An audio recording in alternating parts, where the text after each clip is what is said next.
Hey, everybody. Welcome to another XP Network Friday Night live stream. This is a one-of-a-kind, first-time ever stream quest. So I'm going to explain some rules here. But first, I'm Jason Horonsky, your host. I'm here with Richard and Chance. We're going to get into some of the things we did at Origins this year, which was very much about questing. Before we do that, and before we jump into our first quest, I'm going to explain the rules of questing on stream. And this is definitely the top four main classes. And as you probably know, in Pathfinder, you can kind of combine those classes into other classes. If you just take any two, you can, or any three, you can kind of turn them into the other 20-something classes that exist. We have 16 main classes, I believe, that we intend to have at conventions in the future, hopefully at Origins next year as well. If you missed the whole thing, we're going to give you a lot of details on what happened at this event. I believe for the first time ever, we accomplished what at least I feel like is actually gamifying a convention. It's not just scavenger hunts and go collect a trinket. It was truly, you need to make real choices. You need to try to defeat things. You need to level up a character. You align with a certain class. In this case, it's Pathfinder 2.0 with an official partner with Paizo. So while we explain this, so how this is going to work, you need to stay for the entire stream. There is a QR code below. The first one is going to be our first quest. In this case, the quest is called The First Spark. You're going to find out during the first quest why it's called that and a little bit of the story behind what we were doing at Origins this year. And you'll get XP every time you do this. So you'll automatically get a new achievement into your account, and you'll automatically get, in this case, 100 XP when you scan the first spark. Be aware that there is about a 5-second delay from live to stream. So if it gives you an error, it's a 60-second refresh on these QR codes. So just scan it again and it should pop up. If you complete all 3 of the steps of this quest, you will get a bonus for the completionist that comes with a special gift from XP Network. And we will be carrying this all over next week to continue the quest that we were doing at Origins. So I guess without further ado, let's start with Chance. Who are you? What do you do? And then we're going to get into quest 1. We'll go real quick on it. Nice to meet you all. I'm Chance Lepre. I was the experience director for the show. And Jason and I met on a whim at Gamma. It was just this crossing of the night kind of thing where I was there for show reasons and he was there for XP Network reasons. And then as we got talking, we were talking business about it all. It came up that I've been doing long form high engagement format, which is what we ran at Origins for a very long time throughout my career. And he went, wait, you used to do the old fantasy park, of which name I won't say, for my own long form improv kind of medium, while we're playing a character or getting you, the players, which in our case, you are the heroes to our story. Therefore, we are the NPCs that need to give you every world-building narrative possible to give you the best experience it can be by being the most authentic characters we can be, while also delivering all the points and all the bullets that you need to succeed. Because, like I said, we're not the heroes in the story ever. That's exactly who the players are. And so that's what it's all about, and that's what we brought to the table. Rich threw together, he had the entire narrative design ready to go. He had the system ready to go. All we had to do was bring it to life. And for what it was worth, having XP Network in the application like as a design tool or as a methodology tool is something that me and my assistant producer Mallory, who's there with me, if you saw pictures of her, she had either a white coat, she was one of our clerics. Actually, that jacket I'm very jealous of, even though I have a giant 20-pound leather duster most of the time. And it's we have strong debates around the actor pool of like who's got the best accessories. And for what it's worth, my giant leather jacket is hard to beat. However, we've always talked about digital tool, and the digital tool that we used at Origins alongside Rich's system was perfect to walk into. Because when we don't have to take a system, we don't have to build a system from scratch, and we just walk into a space like, hey, the system's done, the story's good, here are the hard points that we need. We're like, great, we have a tavern, LFG, let's go. Like, let's make it happen. And so I have a long career in entertainment. I've been doing live event shows for a very long time. I've been a producer. I'm a professor of animation and video game development at a local university. And I've kept this pool of fantasy nuts together for a long time, and we've been running shows that gets to bring it to life as effectively as possible. Most of the time it's been production of like, hey, we're running conventions, we're just doing, we're doing basic live show kind of stuff. So it was really, really fun opportunity to like not have to come on down. Or you would have been immediately attracted to Kat, who was our rogue behind the bar, which if you were, you're one of 99% of individuals who are attracted to Kat, and we don't blame you. But me, it would have been pull a card. Like the old tarot trick. It's always fun. It's always fun asking a question to someone who doesn't see it coming. It's a very quick way to get people to think, and that's actually one trick that we use a lot. That we used at Origin specifically, because at conventions, at high format conventions, the part that we all it was fun to agree with have a team that it almost felt this immediately, especially XP with Richard, with the entire crew. The hard part about a convention is that we all want to feel something we probably haven't felt at a convention in a very, very long time. You're kind of dying for that first experience again, and you always go back looking to make the most out of your small minutes or the most out of the show. And the two things people always remember: your favorite part of the show and how long you waited in lines. That's the review for everybody all the time. And so when we were able to create an experience that was, hey, in your small minutes, you're a fighter, welcome to the guild. I've got something for the chat here. It looks like we are getting some dropped frames, at least on Kick. So we're gonna kill the Kick chat just at least temporarily, if not permanently. But yeah, well, and then we'll go ahead and go in. So Richard, you were our game master, our puzzle builder. You were the gatekeeper, core gatekeeper for the dungeon, which is a whole nother prop setup that we had outside of the tavern. So tell us about that. So who are you? What do you do? And your experience with XP Network. And then we will get into the first quest. This was kind of a longer intro, but there's a lot to go over. Oh, yeah. So my name is Richard Davis. I'm a professional GM. I've written a bunch of content for Dungeons & Dragons, Pathfinder, that kind of thing, thanks to the OGL, which is very nice and its own topic. But as far as games go, I have been playing games for as long as I can remember. I actually learned how to read in order to play video games. So I was doing so at 4 years old. And that's actually when I started playing D&D. I just turned 5, and my dad was like, now's a good time to teach you about Dungeons & Dragons. It was 2nd edition back then. So, yeah, I've been doing that for ages, and it's a really cruel way to what's that? Math. That's a really cruel way to trick you into learning math. Well, on the plus side, I actually know how to do math, which is oddly rare. But at the same time, I've also met Jason in kind of a funny way. I was at the Las Vegas Renaissance Fair, and you meet all kinds of people, these sorts of things, and they can talk themselves up a little bit, shall we say. And I was just being polite because, he came up and was telling me about all these cool things he's done, and I did not think it was real at first. And then he's like, oh, I gotta go. Anyway, here's my card. And I take the card, I'm like, okay, that's what? Because it was just this metal card, and I'd never seen that before.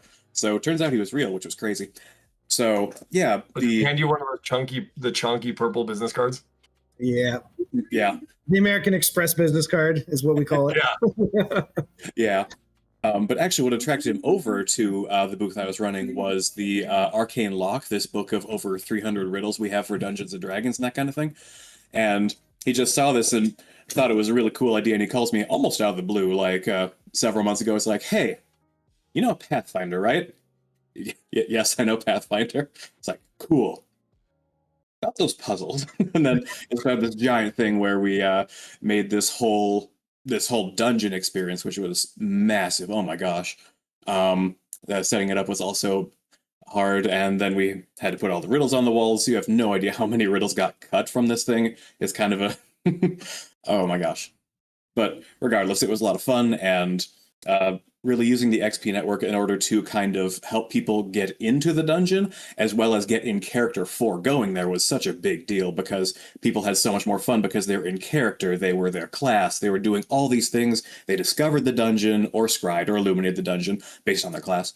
So they had all of these interactions with it beforehand, so it kind of built up the hype for it before they're actually able to go inside. All right, so we did a long intro. I kind of warned everybody we would. This is the first ever interactive stream quest. So I expect some clunkiness. And that's one of the reasons why we didn't tell anyone we were doing this until the last minute. Next week with the Bard Quest, we will be telling everyone that participated. There was 1,104 participants in the quest at Origins, which for a pretty low attendance year, I think is a massive amount of engagement. 47% of those questers completed their entire quests. It's pretty insane. It was a lot of engagement. They were definitely having fun. That kind of stat to complete the entire industry ever. I think we beat every analytic you normally do. That's an insane amount. So thanks to bringing the technological and game design experience to life to our cast, which Richard is not a professional actor, but acted just like the professional actors as the gatekeeper in the dungeon. And that dungeon was essentially a full escape room. It had 13 total riddles and Easter eggs you could discover in it.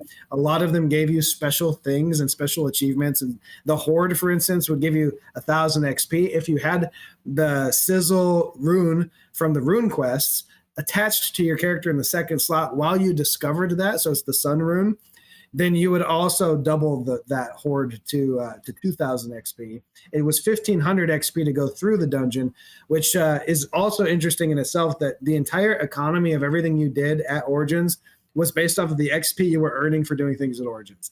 So the 1,500 to get into the dungeon you would get by completing any of the classes and then going to the final step. You get 1,400 XP. Go meet Richard and you'd get that extra 100. We had a daily stipend at the main XP booth. We were very much all over the hall of 100 XP just for showing up every day. It was the king's stipend to just show up in the marketplace. You get 100 XP for showing up. And so we had people that ran through that dungeon 3 or 4 times to go find extra Easter eggs, unlock every single thing you could do, make sure they got their fire resistance pins and they got their scrolls to go help battle the dragon, the mother of all dragons, and we'll get into that. And so anyway, it was a lot of fun. We had a huge activation. We had 20 rune quests around the hall, all over the convention center. We had the fighter, the cleric, the rogue, and the wizard quests. We had friends quests, secret quests, partner quests, the exhibit hall quest, the dungeon. It was really, really fun. And now, getting into quest number 1, we have the first spark. So while we go into this, I'm going to read what this is, and then we're going to explain to you why we have this artwork, why we have this theme. This is taken actually directly from the Dragon's Lair of the dungeon. So when you look at this artwork, scan the QR code below, you'll get the first spark. And its story is: a single ember, ancient and forgotten, stirs in the darkness. The dragon's covenant has chosen you. The ember alone is not enough. Seek the second flame before the covenant fades. So if you don't scan step 1 of this quest and you go to step 2, you can't ever go back and get step 1. This is kind of the unique part of doing a stream quest, is you have to engage the whole time. So this is our first part. Now, team, tell me about the dragon, the mother of all dragons. What was the story here, and why are we focusing on the flames in the Dragon Quest? That's posed to either of you. Chance, or Jax, you've spoken the most about this to a lot of people. What was going on in the kingdom, in the realm? I guess, in character. The entire reason we were here was that bounty poster on the back of the tavern. The kings were at, the royal.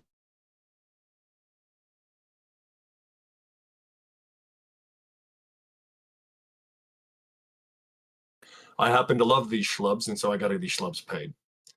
They're offering 500 XP for us to take down a dragon alive that had been rampaging and burning their towns and killing their villagers. And frankly, that never sat right with me. But as a guild master, ethics are not the issue. It's getting paid and making sure we get another job. And that was typically how the hook would go. One of my favorite things to do was seed the doubt immediately and have people reread it a couple times. Like, what didn't sound right about that? Like, why would they capture it alive? I don't know. It's not my job to know. It's my job to get you paid. And then when they would come back at the end and hit me with how did we defeated the dragon? We defeated the dragon. Congratulations. How did it go? We slayed it, and now we have a baby. What do you mean you slayed it? Is that? Well, you probably knocked it out. Now they've captured it, which means that we have another problem. Do you think that was the right way to go about it? And then they're like, what do you mean? Call it a hunch. And off they go back. Wait, do we have to go back? We have to go back. And you'd watch them rush back into the vendor floor. Like, gotcha. So Richard, our story for the Mother of All Dragons is kind of unique because all over the tavern you have these dragons wanted alive and dragon related posters and plaques and things. And unfortunately, we actually had a lot more props that didn't get to make it because this was a 7-week build out for the show. We did not have a lot of time to plan for this. We had no graphics, no team, no game, no anything. 7 weeks before Origins. And we were like, well, we have this quest system. Let's make it happen. So there's a couple things that would have made it a little bit more clear. But either way, the dragons, the Mother of All Dragons, in the storyline, what do they find out in the dungeon about the dragons? Let's just start there. Oh, and before we do that, I think we need to move on to quest number 2. So we'll continue to explain it, but you are close. One final flame remains before the covenant can be sealed. Find the final beacon. This is worth 150 XP if you scan this. So as you see, you've gotten 100 XP if you got step 1 for the first spark. If you scan this one, you'll get 150 XP for the second flame. Next week, these will also be abilities you can use in your character. This is more of a first come, first serve collector's item for this week. You're going to collect XP. You'll be the only ones with these achievements. But anyway, Richard, tell us about these dragons and what were they really doing here? So the entire story behind the dragons was the Mother of All Dragons was, as you might expect, a mother, and dragon eggs tend to fetch a very high price on various markets, as do dragon scales, dragon tongues, dragon everything. So all of these people who were here before the Pathfinder Society decided that, maybe we should just take a couple of those, maybe loot a couple dragons, steal some kids, that kind of thing. Humanity's the bad guy. What a surprise. And so then what ended up happening was the Mother of All Dragons was a little bit perturbed, as you would be. And all of the bounties about this came about because of the righteous revenge she was taking upon everyone. But it's a little hard to see that from the from several thousand miles away. So that's why we were hired as adventurers to go and take care of the dragon in some way.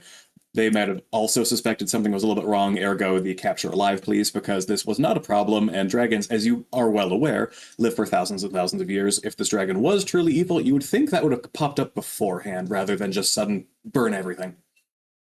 Yep. So we're the bad guys. We've been capturing their babies, the Mother of All Dragons' babies and eggs.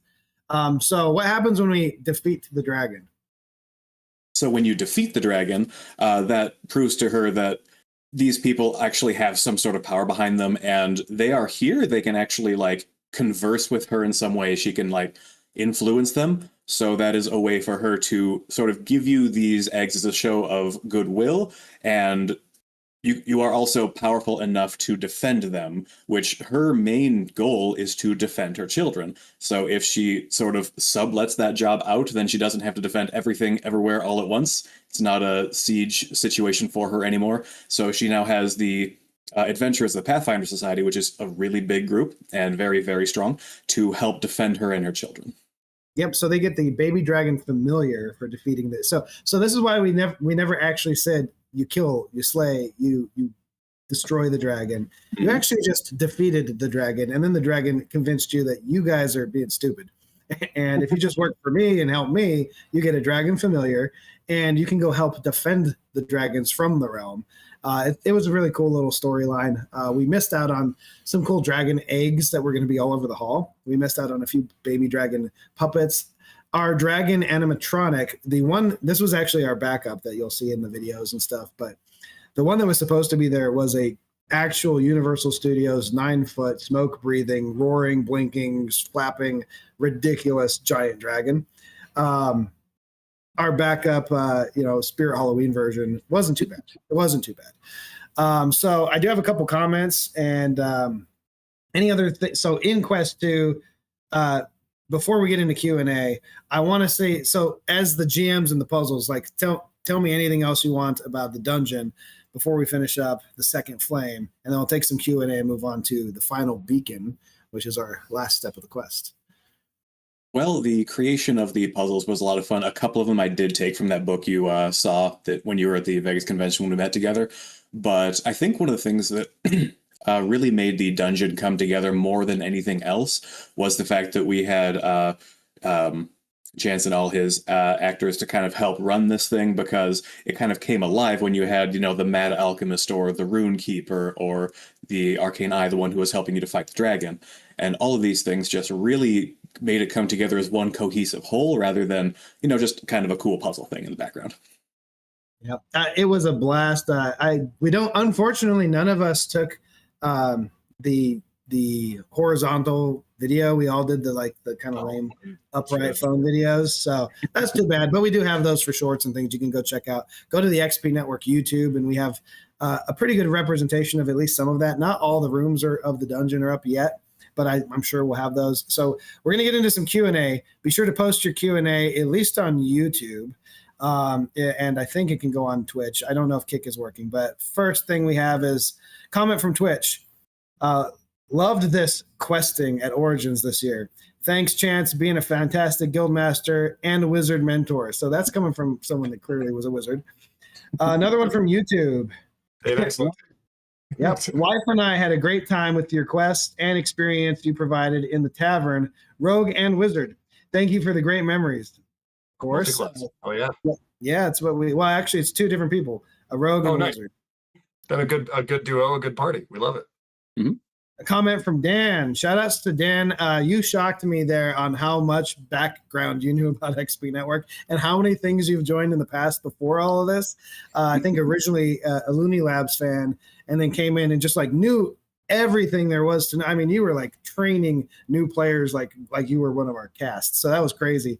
But just he said, enjoy the quest this year at Origins. I mean, we did too. We really appreciate it. We really appreciate you helping out on all that. So now there's some comments there. Going into quest step 3, the third beacon. This is worth 250 XP. Coincidentally, tomorrow is also the 250th anniversary of the United States of America and the 4th of July, and we get to blow up things and eat barbecue the 250th time in a row. So the final beacon. 3 flames united, burning as one. The dragon's eyes open for the first time in 1,000 years. The dragon's covenant awaits, but only if you have completed all 3 steps. If you did, look at your XP Network profile or notifications up to an hour after the stream to redeem your reward. You actually get it automatically, but you'll get your reward, which is a little special gift for being a completionist. So now we're going to go into Chance's experience, and you gave a lot of it at the beginning. But during the final beacon, we're going to talk just you and the cast, your experience with XP Network, with Origins, just in general at the show. The running the tavern is probably my personal favorite part. And it's actually not for the front end. It's specifically for the back end. So as we explained to the crew, we used to call them campfire talks, because there's this thing that happens with players, which is, as soon as they get engaged, as soon as they get comfortable with it, as soon as they're playing, they've experienced the story, and there's inherent need to not necessarily want more, but just to be a part of it. And so for hours after the show, we narratively called them the vendor wilds, was the vendor hall. Go get lost in the vendor wilds. There are plenty out there who are willing to help you. They've got they've got beacons already lit, ready to give you items for your adventure. That was the whole sell for all of our partners. But after it would close, you'd still people come through, they'd hang out, they'd just want to talk, they just want to chat, they just want to exist around the characters with each other. We saw and these are the takeaways that I always take, right? The systems were great, the story was fun, but the one that hits the hardest is that there was these 2 sets of players, a couple and this woman who had a couple players with her as well. There are 5 of them just sitting down at the table, and I forced them to talk, as every good I was going to say manipulator. That's probably a sharp word. We'll stick with it. Every good guildmaster or manipulator should do that has a positive moral compass. That's right. I'm talk here. You have the cipher. This person's working on it. Talk to him, right? Work together.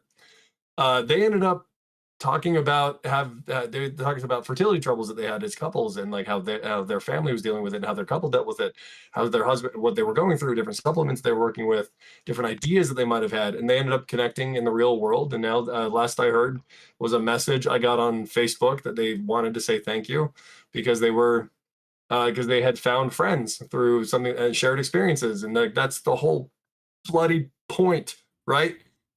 And so, as amazing as the crew is to work with, it's those moments exactly that I will always take away from doing this exact type of thing, because like they knew nothing of each other 3 days straight, and then we just got them to sit down, help with a cipher. Your common interest is the fact that you're a wizard. You're a wizard. Wizards work together because I told you to. Go get it, and the next thing you know, you found friends that you never would have expected to meet. Right? It's like the XP network effect. It's the network effect. It's like it's almost entirely what we strive to do every single day, is to bring people together using technology to take you out of your technology. It's the weirdest strategy ever, where we're like, we need you to use this phone, so you put your phone down. I don't know any other tech company that's how we think, but that's how we think, right? So it's like, use this.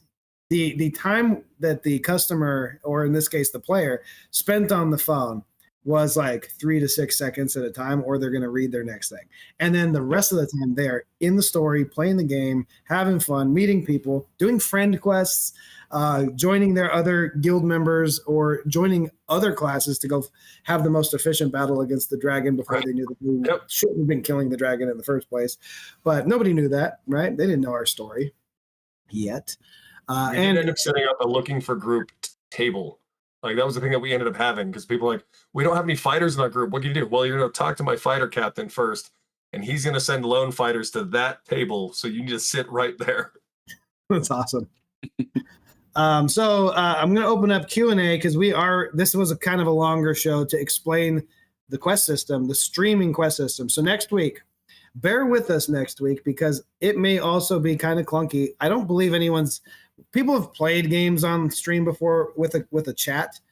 This is a little bit different, because we're making you actual characters. We're giving you choices that affect your bios, and in this case, it will be the highly anticipated bard that was all over the internet yelling at us. Why was there no bard? Well, there's going to be a bard now. We listened.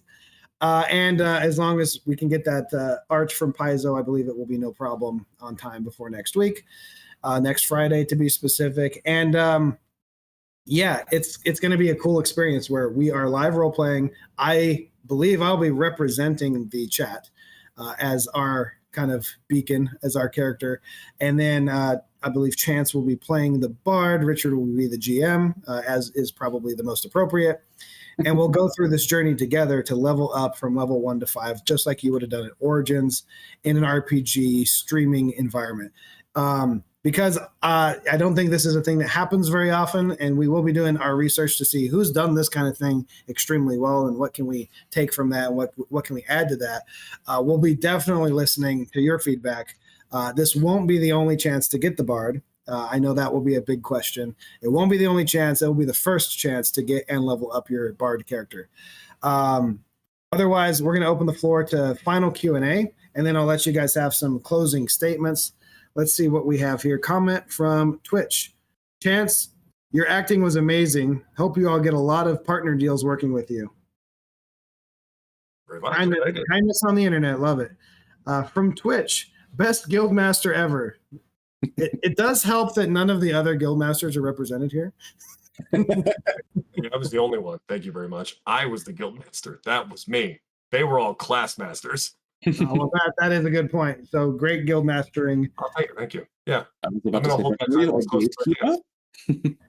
Don't forget to scan the third beacon quest step right now. It is your last chance to get it. Even if you didn't get step 1 and 2, you still get 250 XP for this one. If you did all 3 steps, you will get a little special bonus achievement, and it is called the Dragon's Covenant. And it's obviously themed with the whole dragon, flames, and dragon storyline that we built out for this quest for Origins. I'll give you guys a few more minutes to talk about any kind of Q&A. In the meantime, do you guys have any final statements for the viewers and leading into next week? I think one of the things that I wouldn't say was a surprise, but was very nice to have was through the entire thing, the more the players got engaged with it, the more they were able to like help other people, as Chance was saying. But like even at the dungeon, we had like groups of 2, groups of 3, just one person over there, and everyone almost. I think every single time I asked, I'm like, would you be able to partner with the other people? That way we can get more people through the dungeon. Everyone's like, yes, I want to do that. So everyone just kind of glomped into these giant groups. It was amazing.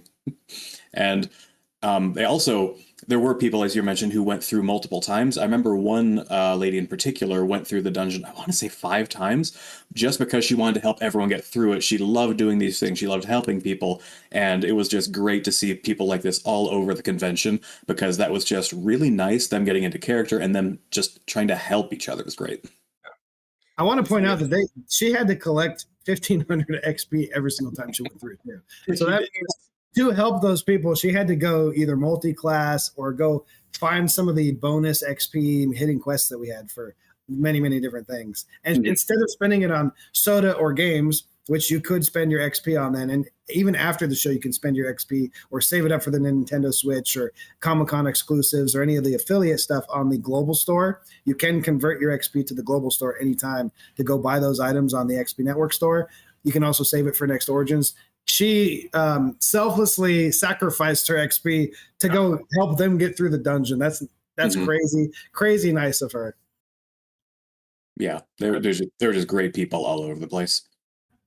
And for me, that's kind of the beauty of having my closing remarks are literally just the best part about running this in what would be considered, a niche down community for convention, right?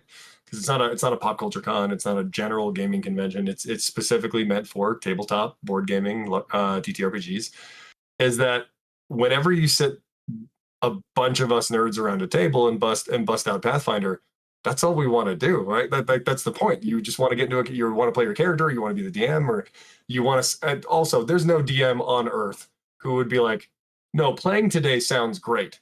Like there's not a single one who would say no to that, because once you're in the DM chair, you're never allowed to leave, and playing once in a while is lovely.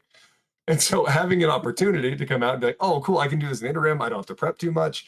But having that niche community that was immediately able and willing to like jump in and give us that trust to play made the experience so much easier for us to get them the best experience they could get, right? Because the faster that they're willing to play with us, the faster they can have a good time. And it was great to be at Origins where you have a community who's ready to do it. Like they're kind of primed for it, right? Yep. Yeah, it was a great place to kick it off. Origins was a fantastic partner throughout this whole thing too, like giving us the freedom to do many of the things we did. A lot of it at a hefty cost, but the space that we were able to take up, because they believed in this vision that we gave them, and they had to just trust us that we're not just a Joe Schmo off the street and saying we're going to do some big event. It really was what we promised it would be and more. And the tavern and the dungeon were not small. No, they weren't. They required multiple trips to buy taller ladders to put together. They were big. They were 12 foot tall, custom designed, custom gamified, riddleified tavern and dungeons. Plus, we had the swag outpost and the HQ where you could go get your stipend, and then 20 pop-up banner rune quests for the ancient cipher all over the hall. And that's just some of the many, many things that we had to give out. Like the ribbons are really cool, but we'll give those out just about any time we go to a convention. These kind of hats we usually have, they didn't show up. There was a bunch of like really cool stuff that just didn't make it to the show. This was more of a quality control issue. I'm on my 3rd production of hats now to just match this quality, but I do want everyone to have really cool XP Network hats available and other swag. Not just from our partners, but from us directly. I want to hear from the community. Fantasy is one of my favorite themes. It's not everybody's favorite theme. We can theme these to be just about anything. And our partners are really excited to do quest pop-ups similar to what we did at Origins at local game shops. And we're going to probably start it at local game shops, but also other conventions. We attempted to do a huge activation at Gen Con, but there's a thing called Gen Con priority points, and we are a new company and we don't have any priority points, even though all of us in our team over the years have collected hundreds of thousands of those from our other publishing companies. We're treated as new. So getting the space at Gen Con is very difficult. We do have a lot of partners that have a lot of space. The activation time is extremely limited. So we will be at Gen Con at a very limited capacity. But while we're gearing into next year and into other conventions throughout the next several years and other game store activations and local play activations, quests can be anything you want them to be. In fact, the quest feature that we used to build the whole thing is a feature that players can use and store owners can use and GMs and DMs can use around the world to create their own experience, exactly like what we did at Origins. And if you were lucky enough to play at Origins, you know what it is. You can duplicate that to be Call of Cthulhu themed, to be Cyberpunk, to be Mad Max, to be, whatever theme you want, sci-fi. It could stay fantasy. It can be any IP. It can be any theme that you want to play in and live that kind of like live action RPG feel at another level than what is typical. And we did use D20s, and like we had giant foam D20s, and we did a lot of like physical activations, and the combat was cornhole. It was a cornhole combat system because it was fun. But we can do anything you guys set your minds to, and so can you. So I want you to be aware, users can become quest makers. So this will be a fun feature you guys can all start building just like we did and learn. You can go down these rabbit holes. XP Network can do, it's so powerful. You can do so much. We've just scraped the surface of the capabilities of what all the features can do. And we're as creative as you are is about as much as you can do on the platform. And we're not the most creative. We've designed some games and things, but we're just getting started. From Twitch, we're going to have some final comments. It was your last chance to scan the third beacon to get your Dragon's Covenant. So we have from Twitch, it looks like it's Jinto Lin. Would you consider doing any quests for those that can't make it to Gen Con online? Hopefully partner vendors may be interested in advertising to the audience or people unable to make it to Indy. Yes, actually, these streams are like a great way to engage in a quest without having to go anywhere. A lot of the quests you can kind of just do for signing up. Not all of them, but some of them you can. It is a really good question. It appears to be the only question left as well. So on top of adding like a digital way to engage when you can't make it to a convention, because we don't want anyone to miss out on I mean, you're going to miss out on the live action stuff because you're not there, but you should still be able to participate to earn achievements and get XP and do cool things, especially for the partners. One of the things we are going to be focusing on, I don't know if anyone's heard of, I think it's called Magic Quest. Or if you've gone to Harry Potter World at Universal Studios, you can get the wands and interact with things. There's some things at the old park that Chance/Jax worked at that did similar things. Our technology actually makes that one of the easiest things to produce ever. We can make hardware that does that kind of thing as a quest interaction in like a day. So creating that hardware for kids to be able to interact, because one of the things that we noticed, there were a lot of kids, most of them were playing through their parents' devices that were the like under 16 age group. I still want them to be able to have the best experience ever. Most of them still had a blast. I mean, one of these kids was probably 10 years old and went through all 4 classes and played the whole game. Kid was grinding. Power gaming. His mom was like, "You have 5 minutes left." He turned to me like, "What can I do in 5 minutes?" I was like, "Okay, here, this, and this. I'll see you in 4, I guess." That kid, every class, as we've mentioned, brought them to the dungeon. So I saw him every time. He just like sprinted. I was like, "Okay, I'm here to discover the dungeon." Like, okay. What I have to do is you have to go in front of the curtain here, and then you must throw back your head and laugh in the face of death. And then he, did so and came back and just ran back 5 minutes later. Now I'm here to scry the dungeon. Okay. And then we just go through everything. It was so much fun. Yeah, we had 8 completionists that did all 4 classes all the way to level 5, which was the max you could do at Origins. In the future, you will be able to continue your quests past level 5. That's one of the obvious things we're going to do. And we'll be adding more classes. It might be more difficult since we can expand on the game. It'll feel more like an RPG every time we do this. But anyway, I want to make sure everyone is aware. We want everyone to be able to play. We want everyone to be able to play whether you're there or not, whether you're whatever age or not, whether you have a device or not. So one of the things that didn't get to happen this time is we didn't have any physical books for the underage kids that didn't have the phones to go through. We wanted that. We also wanted some collectible cards to replicate the digital achievements, so you could get those, as you're playing. We will be adding that, and we're going to be doing as much as we can to engage with everyone that wants to play.